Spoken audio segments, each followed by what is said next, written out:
Hope you all had a wonderful year. Heck of a year for this program, for our staff, for me and my family, I can tell you that. Let's hope that this year becomes as rewarding, and rewarding is all relevant. To me, this could be, at the end of the day, my most rewarding year as a coach, and that's what I'm hoping for. Yes? You said you were having workout with Alex. Yeah, 2 days, yesterday and today.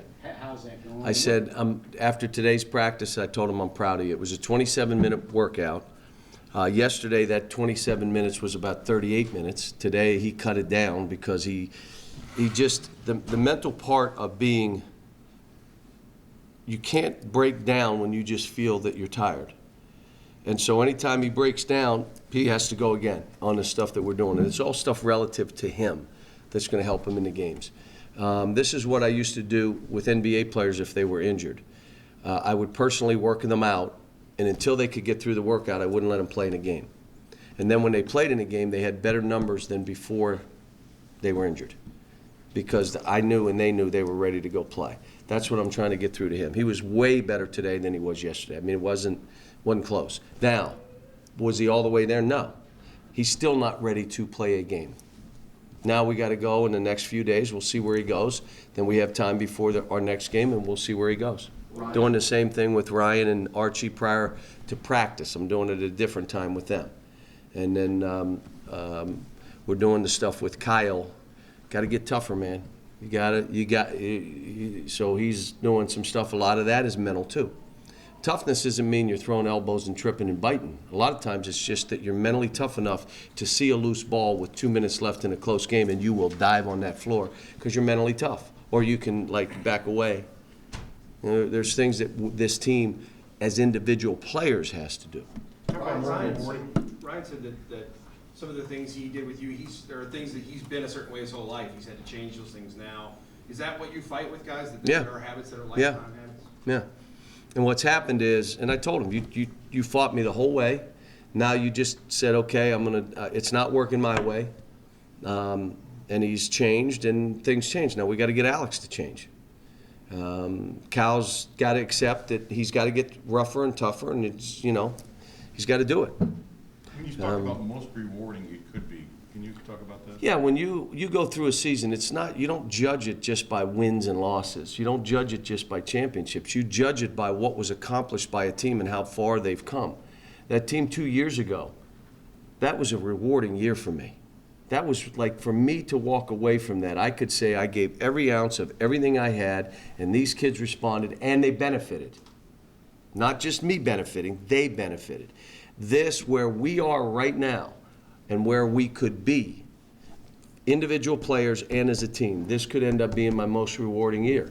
That's my whole mindset. I don't think about anything else. It's not like, well, what if this happens and we don't do what we're supposed to do? Oh my God, I don't do that. That doesn't enter my mind. My mind is, this kid's gonna be great, and it's gonna be my most rewarding year as a coach.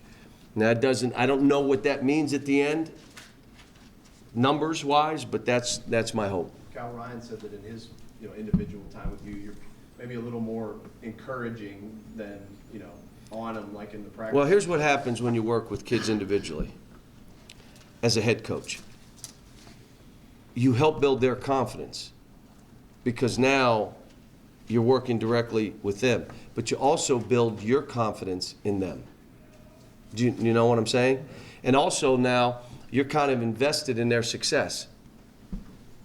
So now when they succeed, you're invested in it. So it's a lot of things. I wish I had time to work with every player individually, and most of them come here with that idea, but it's just hard. And you zero in on one, you do your stuff with him, then you zero in on another. It's hard to do 12 guys.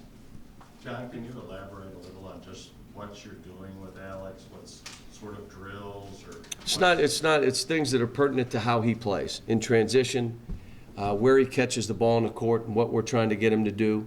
Keep his head up, get the ball by the man, catch it with 2 hands, stay down. How about this novice idea? Sprint the floor. Like sprint, yeah, now. You don't run like that in the game. And so we're doing all that kind of stuff. And then between the stuff that we do, he's got to shoot free throws. The stop, he wants to stop. Well, you got 10 seconds to start. That's the game. If you don't shoot it in 10 seconds, it's a miss. You got to make 4 or 5, or you got to run a 31-second run. Now, he hates to run. So today, he made every free throw. No, that can't be the guy that went 2 out of 6 and almost shot air balls left. Not air balls short. Left air balls. The same kid now makes every one today? Yes. Made every one today. Did not run a 31-second run because of free throws. Well, again, you understand the mental toughness, the focus, and you got to make losing like it's running then. I don't want to lose, so I'm not missing these. Cal, what happened at the free throw line with Nerlens and? My daughter called me and said something. I mean, first of all, if I thought the wrong guy was at the line, I would get him off the line. I've said to officials, and I can't remember who the official, if I saw it off of our man and they gave us the ball, I would say, you missed that. That went the other way. And the official will stop and say, thank you, that's this way. I've done that before. I'm not trying to gain in. Here's the other thing for all those beautiful people. I wasn't on the grassy knoll in '63. The conspiracy people. I wasn't in. I wasn't in Dallas, and I wasn't on the grassy knoll, and I was 4 years old. Okay, so no, I thought that Alex got fouled. I thought. We won't go into that stuff either, but I thought he got fouled, and that's why I said, why are you at the line? I thought the wrong guy was at the line, which I'm not going to let them do. Now, why would I put Alex at the line when he couldn't make any shots? I would put him at the line. I would have had more confidence in Nerlens at that point. But anyway, look, that's all fine. If you want to say I was in Dallas, I was there. Whatever you think I am, I agree.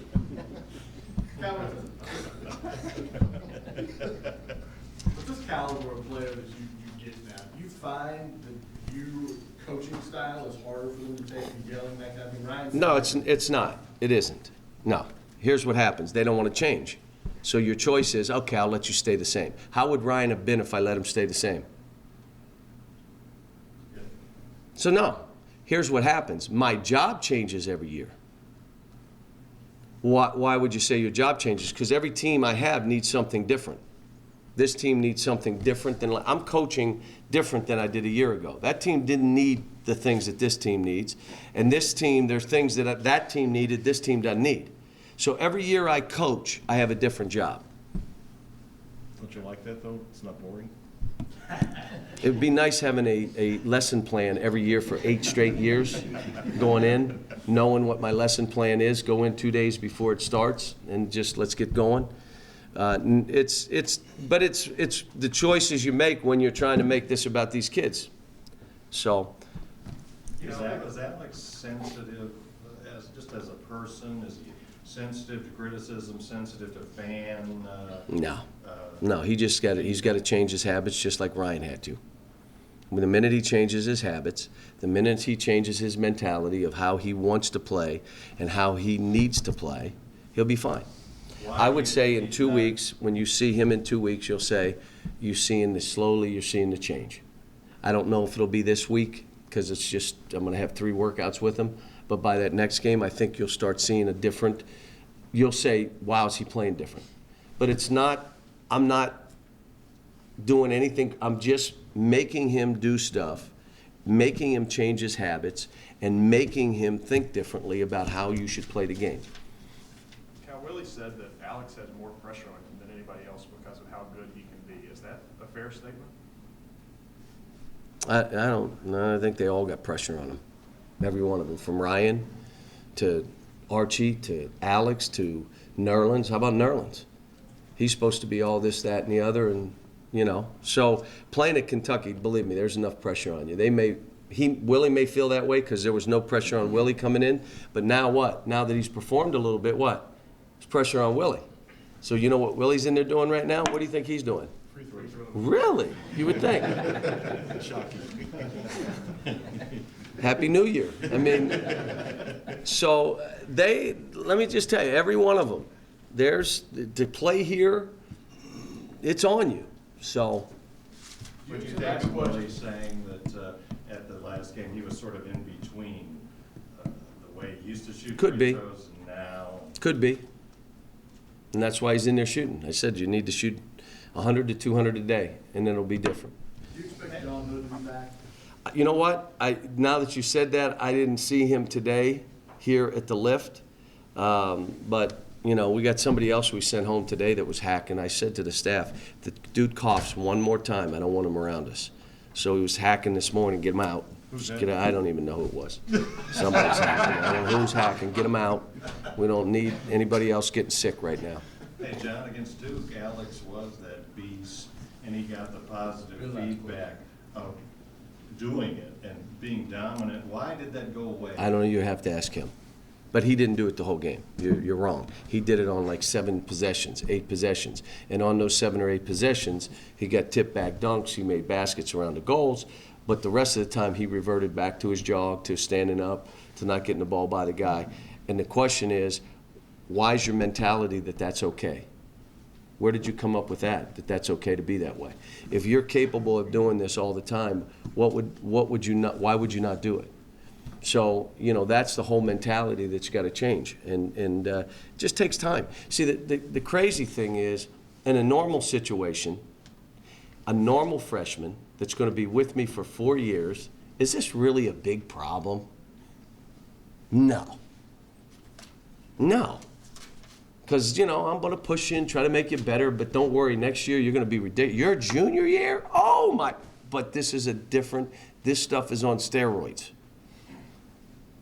This is a process that, you know, that you accept coming in.